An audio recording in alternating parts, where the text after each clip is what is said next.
আজকে আমরা সাইয়েদনা ওমর ফারুকের বায়োগ্রাফি সম্পর্কে জানব। ওমর ফারুক রাদিয়াল্লাহু তাআলা আনহু, the super hero of this উম্মাহ। এই উম্মার সুপার হিরো তিনি, ঠিক কি না? ওনার মুখের আগে লাঠি চলতো বেশি। সুবহানাল্লাহ পড়বেন না? মাঝে মাঝে লাঠি চালানোর দরকার আছে না নাই? সাইয়েদনা ওমর ফারুক আমাদের জন্য অনুপ্রেরণা। Is the real super hero of Muslim উম্মাহ। তিনি এই উম্মার রিয়েল সুপার হিরো। এজন্য ওনার জীবনী থেকে আমরা কিছু শিক্ষা নেওয়ার চেষ্টা করব ইনশাআল্লাহ। পড়া সাইয়েদনা ওমর ফারুক কিভাবে ইসলাম ধর্ম গ্রহণ করলেন, কিভাবে বিশ্বনবীর প্রাণের কলিজার টুকরা হলেন, এটা দিয়ে আমরা শুরু করি। আল্লাহ তাআলা সাইয়েদনা ওমর ফারুকের হৃদয়ের মধ্যে 3টা ধাক্কা মেরেছেন, ঈমানের ধাক্কা। আওয়াজ করে বলতে হবে কয়টা? জোরে বলেন তো কয়টা? 3টা ঈমানি ধাক্কা। এক হচ্ছে বিশ্বনবীর দোয়ার ধাক্কা, এক কি? দোয়ার ধাক্কা। 2 হচ্ছে সূরা হাক্কা দিয়ে দিয়েছেন আল্লাহ এক ধাক্কা। সুবহানাল্লাহ পড়বেন না? 3 হচ্ছে সূরাতুত তাহা দিয়ে আল্লাহ দিয়েছেন আরেকটা ধাক্কা। এই 3টা ঈমানি ধাক্কা যখন সাইয়েদনা ওমর ফারুকের হৃদয়ে লাগলো, উনি পড়তে আরম্ভ করেছেন আশহাদু আল্লা ইলাহা ইল্লাল্লাহ ওয়া আশহাদু আন্না মুহাম্মাদান আবদুহু ওয়া রাসূলুহু। চিল্লায়ে পড়েন আল্লাহু আকবার। বিশ্বনবী মক্কায় বসে বসে তাহাজ্জুদের সালাত পড়ে আল্লাহর কাছে দোয়া করলেন, আল্লাহুম্মা আইজ্জাল ইসলাম বিআহাব্বির রাজুলাইনি ইলাইক। ও আল্লাহ, 2 জন লোকের নাম বলবো, 2 জনের দরকার নেই। এই 2 জনের একজনকে আপনি ইসলামের সুশীতল ছায়া তলে এনে ইসলামকে বিজয় দান করে দেন। মুহূর্তের মধ্যে দোয়াটা কবুল করে নিয়েছে কে? বিশ্বনবী বললেন, আল্লাহ 2 জনের নাম বলবো আজকের দোয়ায়। আবি জাহাল ইবনে হিশাম, হয়তো হিশামের বেটা আবু জাহেলকে আপনি ইসলামের ভিতরে নিয়ে আসেন, কিংবা ওমর ইবনুল খাত্তাব, খাত্তাবের বেটা ওমরকে আপনি ইসলামের ছায়া তলে নিয়ে আসেন। ওমরে ফারুকের জন্য দোয়াটা কবুল করে নিয়েছে কে? মক্কার যে অবস্থা, আল্লাহর হাবিব সাল্লাল্লাহু আলাইহি ওয়াসাল্লাম বুঝলেন মক্কার এই 2 জনের একজন যদি আমার সাথে না থাকে তাহলে মক্কায় দাওয়াতি কাজ চালিয়ে যাওয়া যাবে। আল্লাহর বললেন, আল্লাহ বেশি চাই না, এই 2 জনের একজন, হয় আবু জাহেল নয় ওমর, হয় আবু জাহেল নয় ওমর। বিশ্বনবী যখন দোয়া করলেন, এই দোয়ার একটা ঈমানি ধাক্কা, নূরানি ধাক্কা সাইয়েদনা ওমর ফারুকের হৃদয়কে স্পর্শ করে ফেলল। দোয়া ইজ লাইক এ মিসাইল। এই যে আমরা দোয়া করি, এটা মিসাইলের মতো। যুদ্ধে মিসাইল হামলা করে না? মিসাইল হামলা করার পরে এই মিসাইল লক্ষ্য বস্তুতে যে ভেদ করে, ঠিক কি না? তেমনি দোয়ার মতো যদি আপনি দোয়া করতে পারেন, আপনি যেই জন্য দোয়া করেছেন ঠিক ওই জায়গায় যে আপনার দোয়া স্পর্শ করে। সুবহানাল্লাহ পড়বেন না? বিশ্বনবীর দোয়ার মাধ্যমে প্রথমে সাইয়েদনা ওমর ফারুকের হৃদয়ে এক ধাক্কা লাগলো। 2 নম্বরে রব্বুল আলামিন সূরাতুল হাক্কা দিয়ে ওমর ফারুকের হৃদয়ের মধ্যে দিলেন এক ধাক্কা। পড়েন আল্লাহু আকবার। কোরআনের ভেতরে সূরাতুল হাক্কা নামে একটা সূরা আছে না নাই? আল হাক্কাতু মাল হাক্কা ওয়া মা আদরাকা মাল হাক্কা। পড়েন আল্লাহু আকবার। বিশ্বনবী যখন দোয়া করলেন, ওই দোয়া যখন সাইয়েদনা ওমর ফারুকের হৃদয়ে স্পর্শ করলো, সাইয়েদনা ওমর ফারুক সব সময় বিশ্বনবীরে ফলো করতে আরম্ভ করলেন। বিশ্বনবী ডানে গেলে লুকিয়ে লুকিয়ে ওমর ফারুক ডানে যায়, বিশ্বনবী বায়ে গেলে লুকিয়ে লুকিয়ে ওমর ফারুক বায়ে যায়। বিশ্বনবী একবার মসজিদুল হারামে যে নামাজ পড়তে শুরু করলেন, ওমর ফারুক তখন বিশ্বনবীর পিছু পিছু ছদ্মবেশে পেছন থেকে যে বিশ্বনবী কিভাবে নামাজ পড়ে দেখতে শুরু করলেন। বিশ্বনবী ইন দা মিন টাইম এশারা নামাজে আল হাক্কাতু মাল হাক্কা তেলাওয়াত শুরু করে দিলেন। আল হাক্কাতু মাল হাক্কা তেলাওয়াত শুরু করে দিলেন। তেলাওয়াত করতে করতে বিশ্বনবী যখন তেলাওয়াত করতেছে, ওমর ফারুক এরকম দুলতেছে আর মজা পাচ্ছে। ওমিয়া বিশ্বনবীর কণ্ঠ বুঝি আমার মতো কণ্ঠ, আপনার মতো কণ্ঠ, আহমদ বিন ইউসুফের কণ্ঠ, আব্দুল বাসিতের কণ্ঠ না? বিশ্বনবীর গলায় যে কি সুরের ঝংকার আল্লাহ দিয়েছেন, কি সুরের লহরী আল্লাহ দিয়েছেন, একবার যে শুনতো পাগল হয়ে যেত। আল্লাহু আকবার। বিশ্বনবী সূরা হাক্কা মন্ত্রমুগ্ধ তেলাওয়াতে, মন্ত্রমুগ্ধ সুর দিয়ে, মন্ত্রমুগ্ধ কণ্ঠ দিয়ে তেলাওয়াত করতে লাগলেন। এশার সালাতে ওমর ফারুক তুলতে লাগলেন। ওমর ফারুক যত শুনে অবাক হয়ে যায়, যত শুনে অবাক হয়ে যায়, যতই শুনে অবাক। কিরে? কারণ তিনি আরবি ভাষা বুঝতেন। এত সুন্দর শব্দের গাঁথনি, এত প্রাঞ্জল বর্ণনা, এত সুন্দর অন্তমিল, এটা কবিতা না হয়ে পারে। উনি মনে মনে ভাবলেন এটা মনে হয় কবিতা, it might be poem, it could be poem. Muhammad মনে হয় কবি হয়ে গেছে, তার কাব্য প্রতিভা দিয়ে সে এটা বানিয়েছে। তা না হলে এত সুন্দর কথা, এটা কবিতা না হয়ে পারে। ইন দ্য মিন টাইম বিশ্বনবী কিন্তু দেখতেছেন না যে পেছনে ওমর, বিশ্বনবী তেলাওয়াত করছিলেন। ইন দ্য মিন টাইম বিশ্বনবী পড়ছিলেন ওমা হুয়া বিকাউলি শাইরিন কলিলাম মা তুমিনুন। এর অর্থ হলো এটা কোনো কবির কথা নয়, খুব অল্প সংখ্যক লোকই তোমরা ঈমান আনো। সুবহানাল্লাহ পড়লাম। এটাকে বলে কোইন্সিডেন্স। কোইন্সিডেন্স হুট করে অনেক সময় মিলে যায়, যায় কি যায় না? আপনি একজনের কথা ভাবতেছেন, বাজারে গেলেন, বাজারে যেই দেখেন ওই লোকটা দাঁড়ায় আছে, এরকম হয় কি হয় না? কোইন্সিডেন্ট।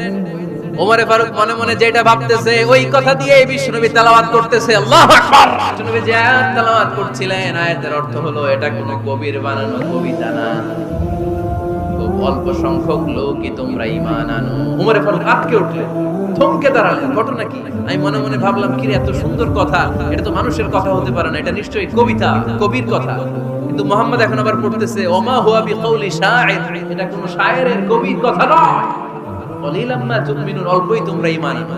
তার মানে আমার মনে যা চলে মুহাম্মদ এটা টের পায়। মুহাম্মদ গণক, নাউজুবিল্লাহ পড়বেন না? মুহাম্মদ অনেক বড় মাপের একজন গণক। মানুষের হৃদয়ে কি চলে, মনে মনে কি ভাবে, মুহাম্মদ না দেখেও বলে দিতে পারে। ইন দা মিন টাইম বিশ্বনবী পরের আয়াতে বললেন ওয়ালা বিকাউলি কাহিনিন কলিলাম মা তাযাক্কারুন। এই আয়াতের অর্থ হলো এটা কোনো গণকের বানানো গণনা নয়, খুব অল্প সংখ্যক লোকই তোমরা উপদেশ হিসেবে এটাকে মানো। সুবহানাল্লাহ পড়েন। এবার আর ওমরে ফারুকের সহ্য হয় না, কি আজীব তামাশা। প্রথমে মনে করলাম কবিতা, মুহাম্মদ কয় কবি না, সে কবি না, এটা কবিতা না। তারপর ভাবলাম সে গণক, সে আয়াত পরে পরে বলে দিল এটা গণনা নয়, তাহলে এটা কি? এটা কি কবিতাও না, গণনাও না, তাহলে এটা কি? বিশ্বনবী তখন বললেন তানজিলুম মির রাব্বিল আলামিন। সুবহানাল্লাহ পড়েন। পরের আয়াত ছিল তানজিলুম মির রাব্বিল আলামিন।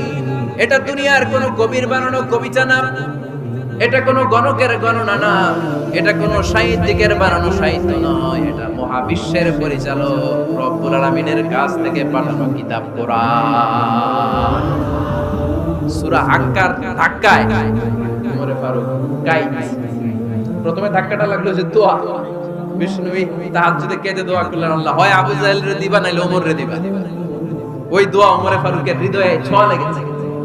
এরপরে হাক্কা, সূরাতুল হাক্কা দিয়ে দিলে এক ধাক্কা। এই ধাক্কা খেয়ে উথাল পাথাল হৃদয়ের মধ্যে, হায় রে এ কি বাণী, এ কেমন কথা, কে মুহাম্মদ? তারপরে শয়তানের ওয়াসওয়াসা আছে না নাই? আল্লাহ বলে যতই ওয়াসওয়াসা ওমরকে দেয়া হোক, আমি ওমরে ফারুককে মুসলিম উম্মতের সেনাপতি বানিয়ে ছাড়বো, আমি সেনাপতি বানাবো। এবার 3 নাম্বার ডোজ। ডাক্তারের কাছে গেলে প্রথমে দেখবেন সিম্পল ডোজ দেয়, নরমাল ওষুধ। এটাতে কাজ না হলে ডোজ বাড়ায়, একেবারে কাজ না হলে অ্যান্টিবায়োটিক মারে, আছে না নাই? আল্লাহ প্রথমে দোয়ার ছোঁয়া লাগালেন, তারপর সূরা হাক্কা দিয়ে ধাক্কা মারলেন। এরপরে রব্বুল আলামিন বলেন এবার 3 নাম্বার ডোজ সূরা তাহা দিয়ে আমি তোমার হৃদয়টারে উজালা বানায় দেব রে ওমর। শয়তান ওদিক দিয়ে ওয়াসওয়াসা, খেলা দুই দিক থেকে চলতেছে। আল্লাহ তাআলা হেদায়েতের রাস্তায় টানছে, শয়তান জাহান্নামের দিকে টানছে। ঘোষণা দেয়া হলো মক্কায়, মুহাম্মদের মাথা কেটে এনে দিলে এত এত স্বর্ণ মুদ্রা দেয়া হবে। ওমরে ফারুক রাজি হয়ে গেলেন, নাঙ্গা তলোয়ার নিয়ে বিশ্বনবীর মাথা কাটার জন্য ছুটলেন। নাউজুবিল্লাহ পড়বেন না? বনু জাহরা গোত্রের এক লোক বলে, আইনা ইয়া ওমর, কই যাও? মুহাম্মদের মাথা কাটতে যাই। আরে মুহাম্মদের মাথা কাটতে যাও, তোমার বোন ফাতিমা বিনতে খাত্তাব আর তোমার বোন জামাই সাঈদ কদ সাবা, এরা তো ধর্ম ত্যাগ করে ফেলছে। এটা তো আমাদের ধর্ম ত্যাগ করে মুহাম্মাদের ফলোয়ার হয়ে গেছে। আগে ওমর ঘর সামলাও, পরে মুহাম্মাদের মাথা কাটতেছে। ওমরে ফারুক অবাক হয়ে গেলেন, তলোয়ার নিয়ে বিশ্বনবীর দিকে না যেয়ে নিজের বাড়ির দিকে চলে গেলেন। বিশ্বনবীর আপন বোন ফাতিমা বিনতে খাত্তাব, বোন জামাই সাঈদ আর খাব্বাব রাদিয়াল্লাহু তাআলা তিনজন মিলে সূরা তাহা তেলাওয়াত করছিলেন। পড়েন সুবহানাল্লাহ। মক্কায় লুকিয়ে লুকিয়ে দাওয়াত হতো। খাব্বাব রাদিয়াল্লাহু তাআলা আনহু একটা চামড়ার ফলকের মধ্যে সূরা তাহার কয়েকটা আয়াত এনে ওমর ফারুকের বোন আর বোন জামাইকে শিক্ষা দিচ্ছে, ট্রেনিং দিচ্ছে। সুবহানাল্লাহ পড়ে লুকিয়ে লুকিয়ে। ওমর ফারুক যখন ঘরে চলে আসলেন, এরা তটস্থ হয়ে গেল। সাইয়েদনা খাব্বাব বিছানার তলায় লুকিয়ে গেলেন। ওমর ফারুক বললেন, দরজা খোলো। ফাতেমা বিনতে খাত্তাব দরজা খোলার পরে নির্মম ভাবে সাইয়েদনা ওমর রাদিয়াল্লাহু তাআলা বোনের গায়ে আঘাত শুরু করে দিল। বোন জামাইকে আহত করতে শুরু করলো আর বলতে শুরু করলো, তোরা পাগল হলি কেন? কি আছে ওই মুহাম্মাদের মধ্যে? কি জাদু নিয়ে এসেছে? সে যাই বলে লোকজন পাগল হয়ে যায়, সবাই তার উপর কালিমা পড়ে ঈমান এনে ফেলে। কি এমন জিনিস তোদের কাছে আছে যেটা দেখে মুহাম্মদকে তোরা ভালোবাসলি? কি আছে? কি পড়তেছিলি আমারে দেখা। ফাতেমা বলে, ইন্নাকা রিজসুন লা ইয়ামাসসুহু ইল্লাল মুতাহহারুন। আমার ভাই ওমর, তুমি নাপাক। তুমি কি? লা ইয়ামাসসুহু ইল্লাল মুতাহহারুন, পবিত্রতা অর্জন না করে এই কোরআন ধরা যায় না। সুবহানাল্লাহ পড়ে। ওমর ফারুক গোসল করে আসলেন, কারণ ধাক্কা তো আগে কয়েকটা খাইছে। কথা বুঝেন নাই বোধহয়? প্রথমে দোয়ার ধাক্কা, পরে কোন সূরা দিয়ে ধাক্কা? ধাক্কা দিয়ে ধাক্কা। 3 নম্বরে এখন আরেকটা ধাক্কা খাবে। গোসল করে আসলেন। ফাতেমা বিনতে খাত্তাব বললেন, গোসল যখন করে এসেছেন, এই নেন। ওমর ফারুক এবার চামড়ার কাপড়ের মধ্যে সূরা তাহার প্রথম আয়াতের দিকে নজর করলেন। নজর করেই কোরআনের প্রেমে পড়ে গেলেন। পড়েন সুবহানাল্লাহ। ওমর ফারুক পড়তে আরম্ভ করলেন, তাহা মা আনজালনা আলাইকাল কুরআনা লিতাশকা ইল্লা তাযকিরাতান লিমান ইয়াখশা তানজিলাম মিম্মান খালাকাল আরদা ওয়াস সামাওয়াতিল উলা। সুবহানাল্লাহ পড়েন। উনি পড়তে আরম্ভ করলেন, তাহা মা আনজালনা আলাইকাল কুরআনা লিতাশকা, এই কোরআনকে আমি তোমাদের হতভাগ্য জাতি হিসেবে দুনিয়ায় থাকার জন্য পাঠাই নাই। এটা রব্বুল আলামিনের পক্ষ থেকে এসেছে। যারা রবকে ভয় করে তাদের জন্য আছে উপদেশ। যিনি আকাশ বানিয়েছেন, জমিন বানিয়েছেন, ওই আল্লাহ তাআলা নিজেই এই কোরআন পাঠিয়েছে। আওয়াজ করে পড়তে হবে, আল্লাহু আকবার। উনি খুব ভালো আরবি জানতেন। সূরা তাহা পড়ার পরে আর ধৈর্য ধারণ করতে পারে না। ওমর ফারুক ছোট্ট বাচ্চার মতো কান্না শুরু করে দিলেন। আল্লাহু আকবার। সূরা তাহাটা হাতে নিয়ে, তলোয়ারটা হাতে নিয়ে বিশ্বনবীর দিকে ছুটতে আরম্ভ করলেন। আইনা মুহাম্মদ, কোথায় মুহাম্মদ? তোমরা আমাকে মুহাম্মাদের কাছে নিয়ে চলো। বিশ্বনবী তখন সাফা পাহাড়ের পাদদেশে দারুল আরকাম ইবনে আলকামের ঘরে লুকিয়ে লুকিয়ে কোরআনের দাওয়াত দিতেন। ওমর ফারুককে পাগলের মতো ছুটে আসতে দেখে বিশ্বনবীর চাচা হামজা ইবনে আব্দুল মুত্তালিব বলল, নবী আপনি পালান। ওই যে খাত্তাবের বেটা ওমর আপনাকে অপমান করার জন্য, আক্রমণ করার জন্য তেড়ে এসেছে। সাহাবীরা বললেন, নবী আপনি পালিয়ে যান, আমরা সামাল দেব। বিশ্বনবী বললেন, না আমি পালাবো না, বরং তোমরা সরে যাও। ওমর ইবনুল খাত্তাবকে আমার দরবার পর্যন্ত আসতে দাও। আমার তো মনে হচ্ছে ওই যে তাহাজ্জুদের নামাজ শেষে চোখের পানি ছেড়ে যে আমি আল্লাহর কাছে দোয়া করেছি, আজকে আমার ওই দোয়াটা কবুল হতে শুরু করেছে। আমার তো মনে হচ্ছে আমার দোয়া কবুল হবে, আসতে দাও। ওমর ফারুক এসে বললেন, আশহাদু আল্লা ইলাহা ইল্লাল্লাহ ওয়া আশহাদু আন্না মুহাম্মাদান আবদুহু ওয়া রাসূলুহু। আমি সাক্ষ্য দিলাম আল্লাহ ছাড়া কোনো ইলাহ নাই, নিশ্চয়ই আপনি আল্লাহর প্রেরিত বান্দা এবং রাসূল। পড়েন সুবহানাল্লাহ। ওমর ফারুক যখন কালিমা শাহাদা পড়ে মুসলমান হয়ে বিশ্বনবীর হাতে হাত রাখলেন, নও-মুসলিম সাহাবীদের মধ্যে খুশি আর আনন্দের বন্যা বয়ে গেল। নও-মুসলিম হাতে গোনা সাহাবারা আল্লাহর প্রশংসা করলেন। বিশ্বনবী সাইয়েদনা ওমর ফারুককে জড়িয়ে ধরলেন। ওমর ফারুক আবার বিশ্বনবীরে বললেন, নবী গো, আলাসনা আলাল হক, আমরা কি সত্যের উপরে আছি নাকি আমরা ভুলের উপরে আছি? বিশ্বনবী বললেন, বালা নাহনু আলাল হক, আমরাই সত্যের উপরে আছি। সুবহানাল্লাহ। আলাসনা আলাল হক, নবী আমরা কি সত্যের উপরে নাই? হ্যাঁ অবশ্যই ওমর, তুমি সত্যের উপরে আছো। ওমর ফারুক বললেন, তাহলে ফিমাল ইখতিফা, তাহলে লুকায় লুকায় আর দাওয়াত দেব কেন? আমি তো কালিমা পড়ে ফেলছি, আসেন আমার সাথে বের হই। ফিমাল ইখতিফা, আর লুকায় লুকায় কেন? আসেন আমরা বাইরে বেরোই। বিশ্বনবী বললেন, ওমর এটা আমার কি জীবন, এখানে আমরা একটু গোপনে গোপনে দাওয়াত দিতে চাই। ওমরে ফারুক বলে, না, আমার দায়িত্ব, আমি একটা মিছিল দিতে চাই নবী। আল্লাহর নামের তাকবীর দিতে দিতে দারুল আরকাম থেকে শুরু করে মসজিদুল হারাম পর্যন্ত একটা মিছিল দিয়ে আমি মক্কা কাঁপায়া দেব। অনুমতি দেন। বিশ্বনবী দিতে চায়। ওমর ফারুক অনেক বোঝানোর পরে স্বল্প পরিসরের একটা অনুমোদন পাওয়া গেল বিশ্বনবী সাল্লাল্লাহু আলাইহি ওয়াসাল্লামের কাছ থেকে। কিন্তু মিছিল যে দিবে, মিছিলের জন্য লোকের দরকার আছে না নাই? এখানে লোক নাই, আমি একাই মিছিল দিতেছি। এটা জমবে, মিছিল জমবে। খুঁজে উনি 11 জন মুসলিম সাহাবা পেলেন। কয়জন? ওমরে ফারুক বললেন 11 জনই সই। এই 11 জন নিয়ে আমি আল্লাহর নামের তাকবীর দেব। 2 লাইন করলেন। কয় লাইন? 2 লাইন। পেছনে 6 জন, আর এই লাইনের নেতা বানালেন বিশ্বনবীর চাচা হামজাকে রাদিয়াল্লাহু তাআলা আনহু। আর সামনে 5 জন, তার আগে দাঁড়ালেন উনি নিজেই। তাহলে 6 6 12। বললেন এই 2 লাইনই আমরা তাকবীর দিতে দিতে, বেশি না, এই দারুল আরকামের ঘর থেকে, আপনারা জানেন যে সাফা মারওয়া এখন সাই হয়, এই সাফার পাদদেশে ছিল দারুল আরকামের ঘর। উনি বললেন এখান থেকে ওই যে কাবার গিলাফ দেখা যায়, কাবার গিলাফ পর্যন্ত আমরা এই তাকবীর নিয়ে ওখানে যাব। সুবহানাল্লাহ পড়বেন না? ওখানে উনি দাঁড়িয়ে ছোট্ট একটা ভাষণ দিয়েছিলেন। উনি বলেছিলেন, মান আরাদা আন তাসকুলা উম্মু ওয়া ইয়াজামা ওয়ালাদু ওয়া তারমিলা যাওজাতুহু ফালিয়াসুদ্দানি। খেয়াল করে শুনেন, কান দুইটা খরগোশের কানের মতো খাড়া করেন। উনি এক বাক্যের একটা ভাষণ দিলেন। ভাষণ দিতে জানলে বড় ভাষণ দেয়া লাগে না। এক বাক্যের ভাষণ দিয়ে গোটা বিশ্বকে ঝাঁকুনি মারা যায়। চিল্লায় বলো ঠিক কি না? ওমর ফারুক এক বাক্যের একটা ছোট্ট ভাষণ দিলেন। মান আরাদা আন তাসকুলা উম্মু, কে আছো মায়ের এই মক্কায়, কে আছো মায়ের বুক খালি করতে চাও? ইয়া আজামা ওয়ালাদু, কে আছো বাচ্চাগুলারে, নিজের সন্তানগুলোরে ইয়াতীম বানাতে চাও? কে আছো তারমিলা যাওজাতুহু, নিজের স্ত্রীকে বিধবা বানাতে চাও? ফালিয়া সুদ্দানি, বুকের পাটা থাকলে আমি উমরে থামাও।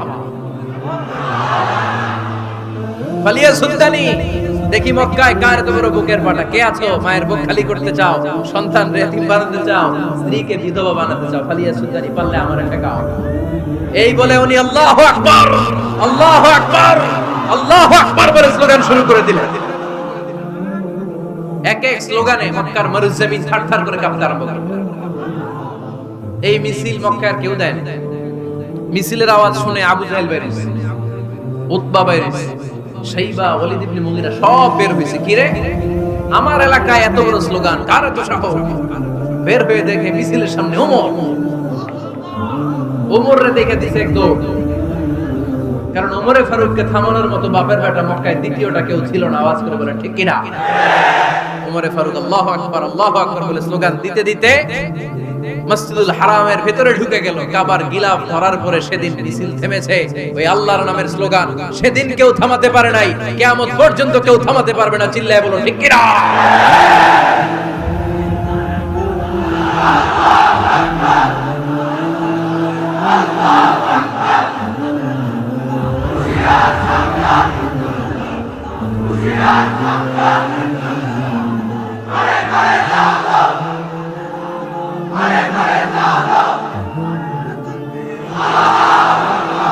ওই রকম একটা ওমরের দরকার, আমাদের বেশি চাই না। জোরে বলেন ঠিক কিনা? দাদা আমায় আবার ওমর দারাজ দিল দাও, দাদা আমায় আবার ওমর দারাজ দিল দাও। আলীর মতো বীর সেনানী, আলীর মতো বীর সেনানী জাগাতে নিখিল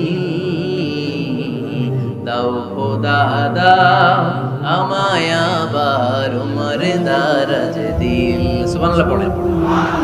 একটা ওমর লাগবে। চিল্লায় বলেন কয়টা? ওই ওমরের অপেক্ষায় বাংলাদেশ সহ গোটা মুসলিম উম্মাহ, ঠিক কি না? একটা ওমরই যথেষ্ট। আমাদের সেন্ট্রাল লিডারশিপ নাই তো, আমাদেরকে এদিকে লাথি মারলে আমরা ওইদিকে যাই, ওদিক থেকে গুতা মারলে আমরা এদিকে যাই। আমাদের রিপ্রেজেন্টেটিভ, আমাদের প্রতিনিধিত্ব করার মতো কোনো কেন্দ্রীয় লিডারশিপ নেতৃবৃন্দ গোটা বিশ্বে নাই, ঠিক কি না? আমরা সেই ওমরে ফারুকের অপেক্ষায়, আমরা সেই ইমাম আল মাহদির অপেক্ষায়। এই ওমরে ফারুক আমাদের মডেল। ঠিক কি না? থার্ড ইন পজিশন, এই পুরো উম্মতের মধ্যে ওনার পজিশন নাম্বার 3।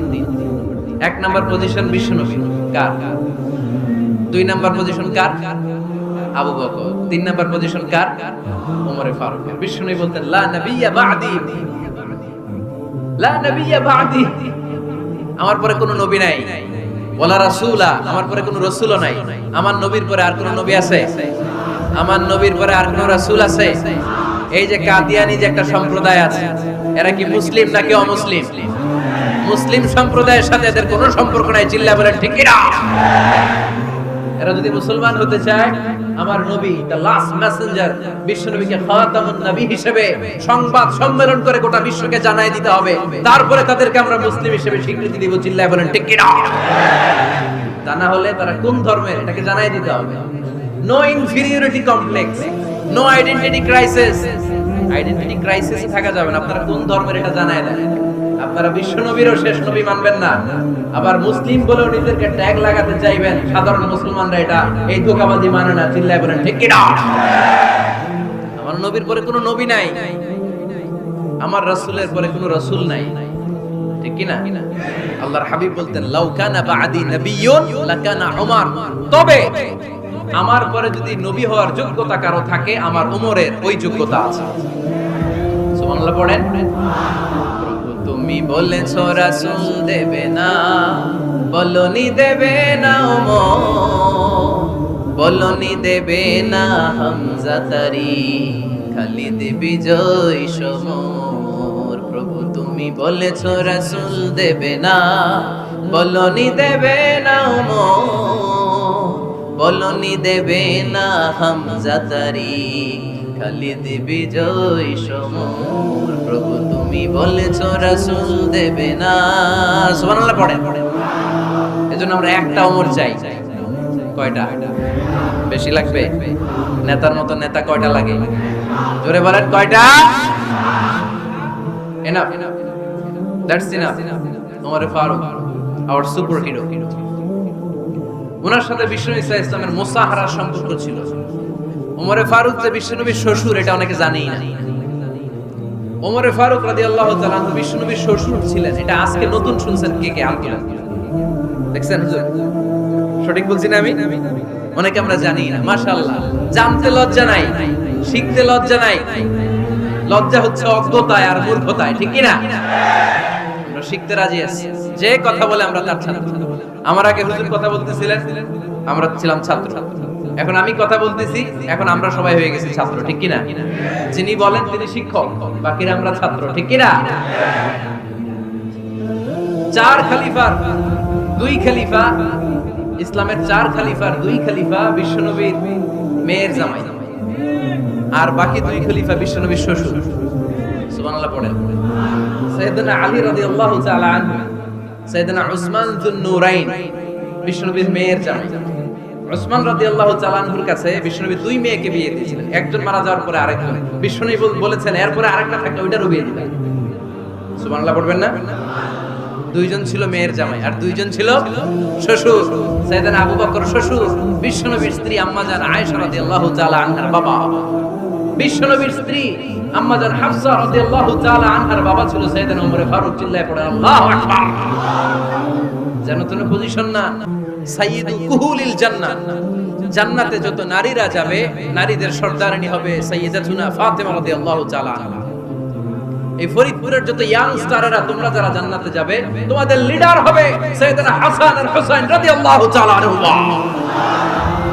আর বয়স্ক মুরব্বিরা যারা জান্নাতে ঢুকবেন, আপনাদের লিডার হবে সাইয়েদনা আবু বকর আর সাইয়েদনা ওমর ফারুক রাদিয়াল্লাহু তাআলা আনহু।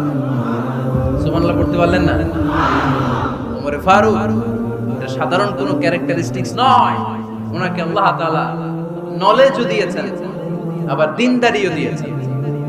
আমার দিনী ভাইয়েরা, খেয়াল রাখবেন, কোন আলেমের মধ্যে বা কোন নেতার মধ্যে যদি এই দুইটার সমন্বয় আপনি পান, যে তার জ্ঞানও আছে আবার দ্বীনদারিও আছে, he belongs the knowledge and he belongs the taqwa, সে গোটা বিশ্বকে জয় করে ফেলবে। ঠিক কি না? যার মধ্যে জ্ঞান আছে, যার মধ্যে তাকওয়া আছে, তারে কেউ থামায় রাখতে পারে? ওমর ফারুককে এই 2 নেয়ামত দিয়ে ধন্য করেছে কে? সহিহ বুখারীর বর্ণনা, বিশ্বনবী সাহাবীদের সামনে একটা স্বপ্নের কথা বলছেন। বিশ্বনবী বললেন, আমি স্বপ্নে দেখলাম আমার আঙ্গুলের ফাঁকা থেকে দুধ বের হচ্ছে, আমি তৃপ্তি সহকারে দুধ খেলাম। খাওয়ার পরে দেখলাম আঙ্গুলের মধ্যে একটু দুধ লেগে আছে। আমার আঙ্গুলে অতিরিক্ত লেগে থাকা দুধটা আমি ওমরে ফারুকের মুখের মধ্যে লাগিয়ে দিলাম। সাহাবারা বললেন, ইয়া রাসূলুল্লাহ, ইয়া হাবিবাল্লাহ, মাযা আওয়ালতা বিহি, এই স্বপ্নের আপনি কি ব্যাখ্যা করলেন, আমরা তো বুঝলাম না।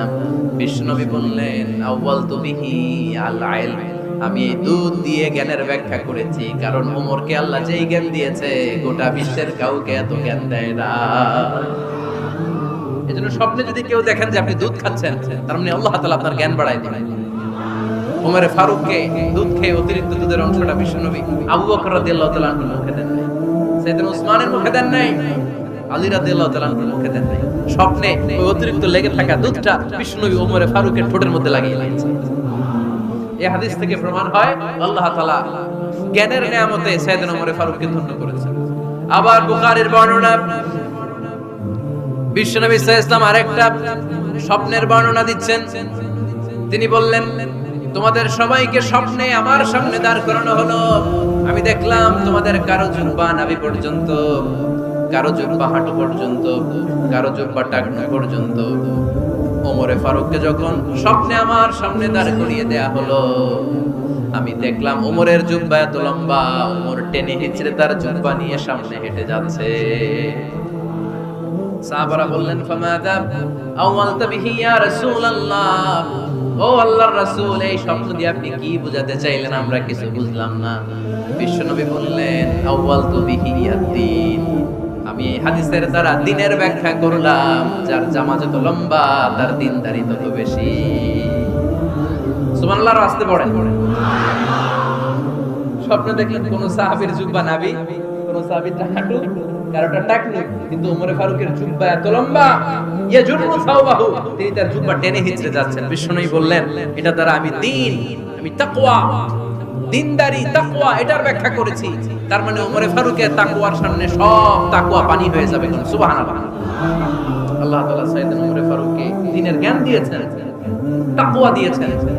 যুবক ভাইরা, যাকে আল্লাহ তাআলা দ্বীনের জ্ঞান দেয়, যাকে আল্লাহ তাআলা তাকওয়ার এই গুণ দিয়ে সমৃদ্ধ করে, তার জন্য গোটা বিশ্বের সব দরজাগুলোকে ওপেন করে দেয় কে? কত বড় মুত্তাকি ছিলেন সাইয়েদনা ওমরে ফারুক। মদিনার সমাজে কয়জন মুনাফিক ছিল বিশ্বনবী ছাড়া কেউ বলতে পারতেন না।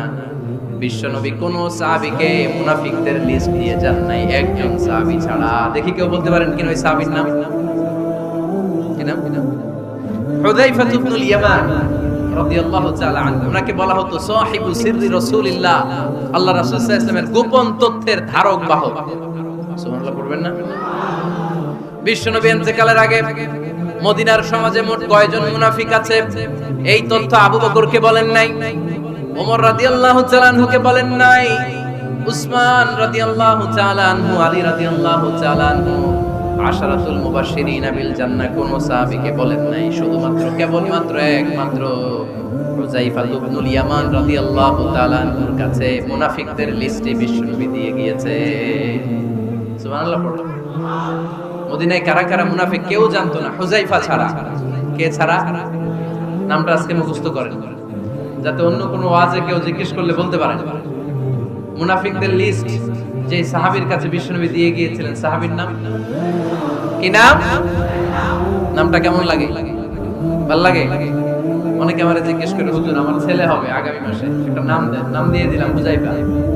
যাদের হবে ছেলে, এলাকার যাদের নেক্সট কয়েক মাসে ছেলে হবে, খালি হুযায়ফা চলবে। কি চলবে? ভাল লাগে? নামটা ভাল লাগে? রাইখেন, অনেক সুন্দর নাম। উনি জানতেন মুনাফিক কারা। দেখেন ওমরে ফারুকের তাকওয়ার লেভেলটা কত হাই।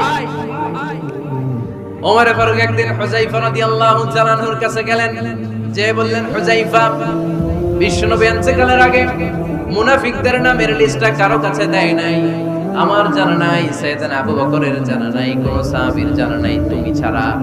আমি তোমার কাছে জানতে চাই, আমি ওমরের নামটা ওই মুনাফিকদের খাতায় আছে কিনা আমার একটু বলো। আমার ওমরের নামটা ওই মুনাফিকদের লিস্টিতে একটু আছে কিনা, নামটা একটু বলো। যদি থাকে আমি ভালো হয়ে যাব, আমি নেফাকি দূর করে পাক্কা মুমিন হতে চাই। আমার নাম যদি মুনাফিকের লিস্টে থাকে আমি তো শেষ। হুযায়ফা চোখের পানি ছেড়ে দিয়ে বলে, আমিরুল মুমিনিন, কেমন প্রশ্ন করলেন আপনি?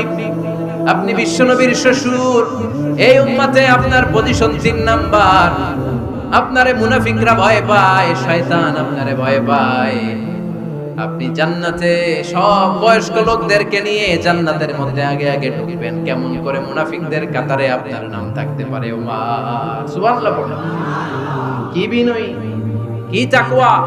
হুযায়ফাকে যে ধরতেন, হুযায়ফা একটু বলো না আমার নামটা মুনাফিকদের লিস্টে আছে কি?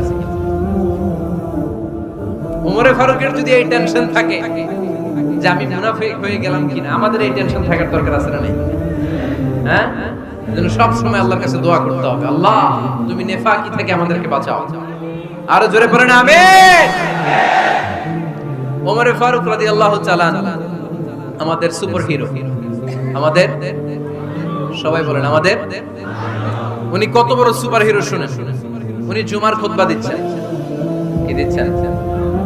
মসজিদে নববীতে খুতবার মাঝখানে হঠাৎ বললেন, ইয়া সারিয়াতাল জাবাল, ইয়া সারিয়াত ইবনে জানিমিল জাবাল।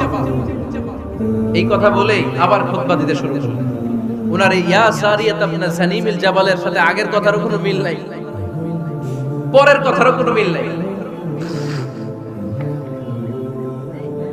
জুমার নামাজের পর মুসল্লি সাহাবারা ধরলেন, বললেন, ইয়া আমিরাল মুমিনিন। খুতবার মাঝখানে হঠাৎ করে ইয়া সারিয়াত ইবনে জালিমিল জাবাল বলে আপনি চিৎকার করলেন কেন? আপনার এই বাক্যের সাথে আপনার খুতবার আগের বাক্যের কোনো মিল নাই, আপনার খুতবার পরের বাক্যেরও কোনো মিল নাই। এই কথা আপনি কারে বললেন, কারে উদ্দেশ্য করে বললেন? এই কথার তাৎপর্য কি আমাদেরকে বুঝিয়ে বলেন। ওমরে ফারুক বললেন, আমি যখন খুতবা দিচ্ছি আমি দেখতে পেলাম ওই যে কয়েক মাস আগে আমি আমার মুসলিম সেনাবাহিনী পারস্যে আক্রমণের জন্য পাঠিয়েছি বর্তমান ইরানের ওই বিশাল এলাকাতে পারস্যে আমি আমার ব্যাটালিয়ন পাঠিয়েছি। আমি হঠাৎ করে দেখতে পেলাম আমার মুসলিম বাহিনীর সেনাপতি যুদ্ধের এক পর্যায়ে তার ডানে আছে উপত্যকা, বায়ে আছে পাহাড়, সে পাহাড়ি রাস্তা ছেড়ে দিয়ে উপত্যকার দিকে যেতে শুরু করেছে।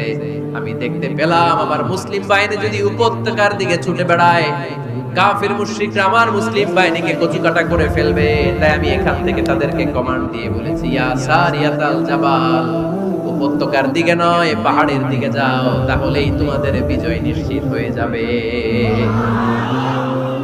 উপত্যকার দিকে যেও না, ইলাল জাবাল, ইলা সারিয়াতিল জাবাল, পাহাড়ের দিকে ছোটো। সাহাবারা অবাক, ঘটনা কি? উনি বসে আছেন মদিনায় মসজিদে নববীর মিম্বারে দাঁড়িয়ে, উনি যদি ইয়া সারিয়াতাল জাবাল বলে, এটা কি ইরানে যাবে নাকি? ও মিয়া, তখনকার সময়ে বর্তমানের মতো মোবাইল ছিল নাকি? ইন্টারনেট ছিল নাকি? কিছু ছিল? খালি মুখে আমি যদি বলি ইয়া সারিয়াতাল জাবাল, এটা ইরানে যাবে, ইন্ডিয়া যাবে, ঢাকায় তো যাবে, ফরিদপুর শহরেই তো বসবে না, ঠিক কিনা? কিন্তু এটা আমিরুল মুমিনিন বিশ্বাসী সাহাবারা বিশ্বাস করে নিল। কিছু মুনাফিক ছিল, এরা কয় না ঝামেলা আছে, এটা তো সম্ভব না। এক কাজ করি, এই সেনাপতি যখন বিজয়ী বেশে মদিনায় ফিরে আসবে আর আমরা ধরুন, এরা দিন গুনতে লাগলো এই সেনাপতি মুসলিম বাহিনী নিয়ে পারস্য জয় করে কবে ফিরে আসবে। এই মুনাফিকের দলগুলো কখনো সেনাবাহিনীকে অভ্যর্থনা জানাতে যেত না, কিন্তু এইবার সবার আগে মদিনার উপকণ্ঠে যে সেনাপতিদেরকে অভ্যর্থনা জানানোর জন্য ফুল নিয়ে রেডি, ফুল নিয়ে দাঁড়ায় আছে। সেনাপতি ঢুকার সাথে সাথে ধরছে, এই সেনাপতি কোত্থেকে আসছে? পারস্য জয় করে আসছে। এমন এমন দিন, জুমার দিন দুপুর বেলা যুদ্ধের মাঝখানে আমিরুল মুমিনিনের কণ্ঠের কথাবার্তা শুনছো নাকি? সেনাপতি অবাক, কয় তোমরা জানলা কেমনে? শুনছি তো। সুবহানাল্লাহ পড়বেন না? আমরা যুদ্ধে একটা ভয়ঙ্কর অবস্থার মধ্যে ছিলাম, পেছন থেকে শত্রু আমাদেরকে আক্রমণ করতে শুরু করে দিল। ডানে যাব না বায়ে যাব, সামনে যাব নাকি পেছনে যাব, রাস্তা খুঁজে পাচ্ছি না। ডান দিকে ছিল আমাদের উপত্যকার রাস্তা, বাঁ দিকে ছিল পাহাড়ি পথ। আমরা সোজা পথ হবে মনে করে উপত্যকার দিকে ছুটতে আরম্ভ করলাম। হঠাৎ করে আমিরুল মুমিনিনের কণ্ঠ বজ্র কণ্ঠে আমার কানের মধ্যে ভেসে আসলো, আমার মনে হলো আমিরুল মুমিনিন কেমন যেন আমাকে কমান্ড দিচ্ছেন আর বলছেন, ইয়া সানিয়াতাল জাবাল, ডান দিকে উপত্যকার পথে নয়, তাড়াতাড়ি পাহাড়ের দিকে সৈন্য বাহিনী নিয়ে উঠে যা। পাহাড়ের দিকে, ডানে না, this is wrong track and this is the right track. ওই দিন যদি ওমরে ফারুকের ওই গাইডলাইন, আমিরুল মুমিনিনের কমান্ড যদি আমি না শুনতাম, আজকে বিজয়ের বেশে ফিরতেও পারতাম না, আমাদের চেহারাও তোমরা দেখতে পেতে না। ওমরে ফারুকের ওই কমান্ড, ওই গাইডলাইন অদৃশ্য থেকে শোনার কারণে এই পারস্যের মধ্যে আমাদেরকে সেই যুদ্ধে বিজয় দান করেছে কে? দিস ইজ ওমরে ফারুক, দিস ইজ ওমরে ফারুক। বিশ্বনবী বলতেন, ওমর, মা লাখিয়াকা শাইতানু সালিকান ফাজ্জান ইল্লা সালাকা ফাজ্জান গায়রা ফাজ্জিক। ওমর, শয়তান ইবলিস যদি তোমারে কোনো রাস্তা দিয়ে হাঁটতে দেখে, শয়তান ওই রাস্তা রেখে দিয়ে অন্য রাস্তা দিয়ে হাঁটে। সুবহানাল্লাহ বাড়িতে যায় বলেন। কে বলতেছে? বিশ্বনবী। কার ব্যাপারে? ওমরে ফারুকের ব্যাপারে। শয়তান যদি দেখে যে ওমরে ফারুক এই রাস্তা দিয়ে হাঁটছে, শয়তান ওই রাস্তা রেখে দিয়ে অন্য রাস্তা দিয়ে হাঁটে। সুবহানাল্লাহ পড়েন। রাত্রিবেলা আমরা আমাদের বাচ্চা ছেলে মেয়েদেরকে যখন খাওয়াই, বাচ্চারা খেতে চায় না, এরকম হয় আপনাদের ফরিদপুর এলাকায়? এই এলাকায় হয় নাকি? খেতে চায় না বাচ্চারা, এই চকলেট দেখায়া, এই মিনা কার্টুন দেখায়া, এইটা সেটা, এগুলো সেগুলো বলে, গল্প টল্প বলে ভুলায়া খাওয়ানো লাগে, তাই না? তারপরেও খায় না। আমারও ছোট মেয়ে আছে, খেতে চায় না, এইটা সেইটা এমনি সেমনি খাওয়ানো লাগে। তো শেষে না পেরে মা বাবা বলতে বাধ্য হয়, ওই যে ভূত আসতেছে, ভূত, তাড়াতাড়ি তাড়াতাড়ি খাও, নাহলে যে ভূত ধরবে তোমার। ওই যে বাঘ আসতেছে, বাঘ, তাড়াতাড়ি খাইলে নাহলে বাঘে কামড়াবে। বলি না আমরা? আপনারা কি বলেন? ভূত। আর কি বলেন? হ্যাঁ হ্যাঁ, আচ্ছা, এক এক জায়গায় এক একটা আমরা বলি, ভূত আসবে, বাঘ খাবে, ভাল্লুক খাবে, তাড়াতাড়ি খাও। মদিনাতে যখন ওমরে ফারুক আমিরুল মুমিনিন, মদিনার মায়েরা বাচ্চাদেরকে খাওয়াতে পারতো না, ছোট্ট মেয়েদেরকে খাওয়াতে পারতো না, খাওয়া নিয়ে যন্ত্রণা করতো। বাচ্চারা যখন মদিনায় খেতে চাইতো না রাত্রি বেলায়, মদিনার মায়েরা বলতো, তাড়াতাড়ি খাও, হা হুয়া ইয়াতি উমর, হা হুয়া ইয়াতি উমর, তাড়াতাড়ি খা, নাইলে ওই যে ওমর আসতেছে, Omar. This is our super hero সাইয়েদনা ওমর ফারুক রাদিয়াল্লাহু তাআলা। শুধু শয়তানি ভয় পেত না, মুনাফিকরাও ভয় পেত, জমের মতো ভয়। শুধু তাই না, আমাদের আম্মাজান বিষ্ণু সাল্লাল্লাহু আলাইহি ওয়াসাল্লামের স্ত্রীরাও ওমর ফারুককে ভয় পেতেন। সুবহানাল্লাহ কইবেন না? মাঝে মাঝে বিষ্ণু সাল্লাল্লাহু আলাইহি ওয়াসাল্লামের সাথে আম্মাজান আয়েশার ঝগড়া হতো, হতো না? আপনাদের ফ্যামিলিতে ঝগড়া হয়? হয় না? হয় না? কার কার দেখি? ওরে আল্লাহ, অনেক আল্লাহর ওলি আছে এই জায়গায়। ঝগড়া হয় না? কি কথা কয়, ঝগড়া হয় না? বিশ্বনবীর ফ্যামিলিতে ঝগড়া হয়, আপনার ফ্যামিলিতে হয় না? মিষ্টি ঝগড়া। আর ও বিয়েই করে নাই।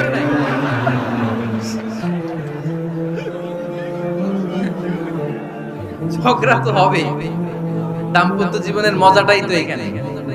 কখনো ঝগড়া, কখনো আনন্দ, একটু বৃষ্টি, একটু রোদ, একটু হাসি, একটু কান্না, ভালো লাগা, ভালোবাসা শেয়ার করে নেয়, মিলেমিশে একাকার হয়ে যাও, ঠিক কি না? আল্লাহর হাবিব সাল্লাল্লাহু আলাইহি ওয়াসাল্লামের সাথে আম্মাজান আয়েশার ঝগড়া হতো। একদিন ঝগড়া হয়ে দুইজন রেগে আসে। খবরদার দুইজন রেগে থাকবেন না, একজন রাখলে আরেকজন থেমে যাবে, কারণ এই ছোট্ট ঝগড়া থেকে এটা অনেক সময় বিচ্ছেদের দিকে গড়ায়। আমার প্রিয় ফরিদপুরবাসী, ভাবি রেগে গেলে আপনি রাইগেন না, ওই দিন আপনি একটু ঠান্ডা থাকেন। আবার আপনি রেগে গেলে, আমার মাইকের আওয়াজ যদি ভাবিরা শুনেন, আপনারা রেগে যায় না, একটু ঠান্ডা থাকেন। দুইজনে রেগে গেলে তো তৃতীয় বিশ্বযুদ্ধ শুরু হবে, তাই না? একজন রেগে গেলে আরেকজন ঠান্ডা, কারণ এই সামান্য ঝগড়া থেকে ইগোর কারণে এটা বিচ্ছেদ আর ডিভোর্স পর্যন্ত গড়ায়। আর শয়তান এখানে উস্কানি দেয়, কারণ ইমানদারদের ফ্যামিলি ভাঙতে পারলে শয়তান সবচেয়ে বড় খুশি হয়, আর ইমানদারদের ফ্যামিলি টিকে থাকলে খুশি হয়ে যায় কে? আম্মাজান আয়েশা রাদিয়াল্লাহু তাআলা আনহার সাথে বিষ্ণু সাল্লাল্লাহু আলাইহি ওয়াসাল্লামের ঝগড়া হতো মাঝে মাঝে। একবার ঝগড়া হলো, বিষ্ণু সাল্লাল্লাহু আলাইহি ওয়াসাল্লাম রাগ, আম্মাজান আয়েশাও রাগ। বিষ্ণু বললেন, আয়েশা, ঝগড়া করে আর কতক্ষণ থাকবো, আসো মিটমাট করি। আয়েশা রাদিয়াল্লাহু বললেন, ঠিক আছে মিটমাট করি। তো বিষ্ণু সাল্লাল্লাহু আলাইহি ওয়াসাল্লাম বললেন, মিটমাটের জন্য কারে ডাকবো? ওমর রে ডাকি। কয় না, ওমর রে না, উমরু গালিজ, উমর অনেক রাগে, আমার ডর লাগে। কয় তাহলে তোমার আব্বারে ডাকি, কয় ডাকি। কি খুশি, মেয়েদের মধ্যে অভ্যাসটা আছে না নাই? তাহলে তোমার আব্বারে ডাকি, ডাকেন। ডেকে নিয়ে আসা হলো। আবু বকর রাদিয়াল্লাহু তাআলা আনহু দাঁড়ালেন, আম্মা জান আয়েশা দাঁড়ালেন, বিশ্বনবীও দাঁড়ালেন।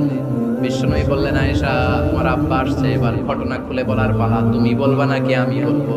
আম্মা জান আয়েশা বললেন, আপনি বলেন, তবে ওয়ালা তাকুল ইল্লা হাক্কান, যেটা ঘটছে ওইটাই বললেন, মিথ্যা কথা কইেন না। আবু বকর রাদিয়াল্লাহু তাআলা রেগে মেগে আগুন, কি এই কথা তুমি কেমন করে বলো? বিশ্বনবী কি মিথ্যা কথা কখনো বলবে? রেগে মেগে দিলেন মেয়ের গালে এক চড়। বানিয়ে বলতেছি না, মুসনাদ আহমদ ইবনে হাম্বলের হাদিস। বাবার হাতের থাপ্পড়কে আম্মা জান আয়েশা উল্টে বললেন। সাইয়েদনা আবু বকর রাগে গড়গড় করছেন, আবার মারার জন্য তেড়ে গেলেন। এবার বাঁচার জন্য আম্মা জান আয়েশা বিশ্বনবীর পিছনে যে আশ্রয় নিলেন, বিশ্বনবী বাঁচানোর জন্য দুই হাত মিলে দাঁড়িয়ে গেলেন। পড়েন সুবহানাল্লাহ।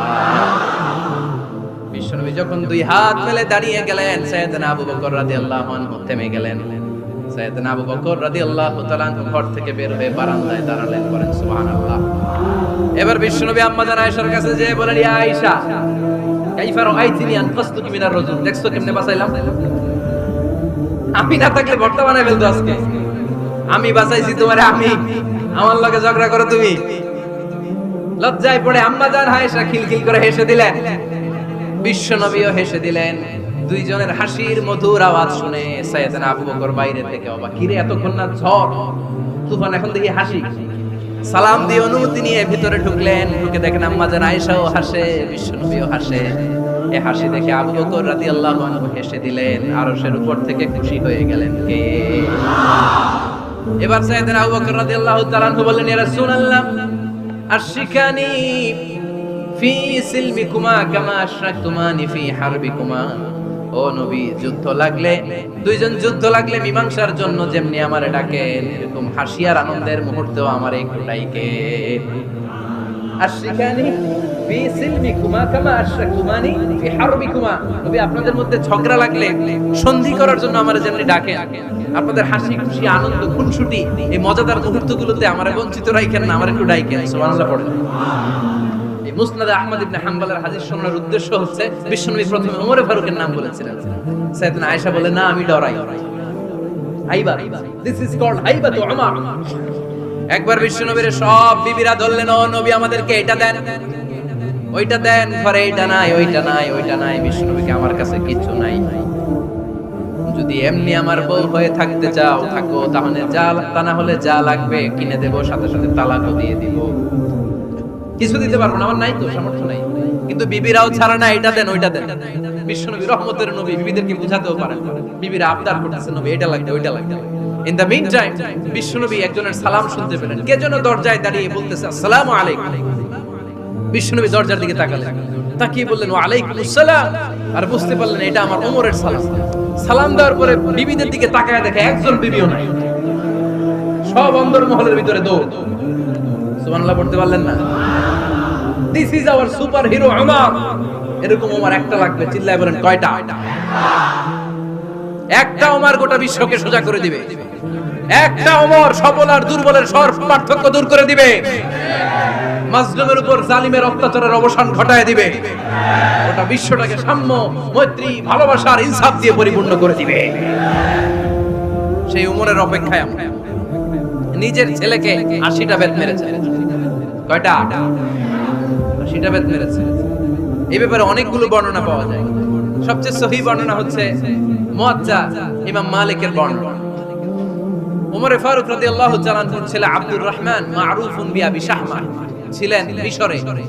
ওখানে নাবিজ খেয়েছিলেন। নাবিজ হচ্ছে আরব দেশের লোকেরা দুধের মধ্যে শক্ত খুরমা রাত্রে বেলা ঢেলে দিলে সারা রাত ওই খুরমার রসটা দুধের সাথে মিশে দুধটা লাল হয়ে যেত। এটারে সকালবেলা খেতে খুব সুস্বাদু, এটাকে বলে নাবিজ। কিন্তু এটা রাতে ভিজাইলে সকালেই খাইতে হয়, রেখে দিলে আবার একটু সমস্যা হয়। এটা তারির মতো হয়ে যায়, মাতলামি চলে আসে। তো ওমর ফারুকের ছেলে নাবিজ খেয়েছেন, মদ খাননি, নাবিজ। কিন্তু নাবিজ খাওয়াতে সাকরান চলে এসেছে। সাকরান চলে আসাতে এটা যখন প্রমাণিত হয়েছে, আমর ইবনে আল আস রাদিয়াল্লাহু তাআলা আনহু নাকি ৮০ বেত মেরেছে মিশরে। কয় বেত?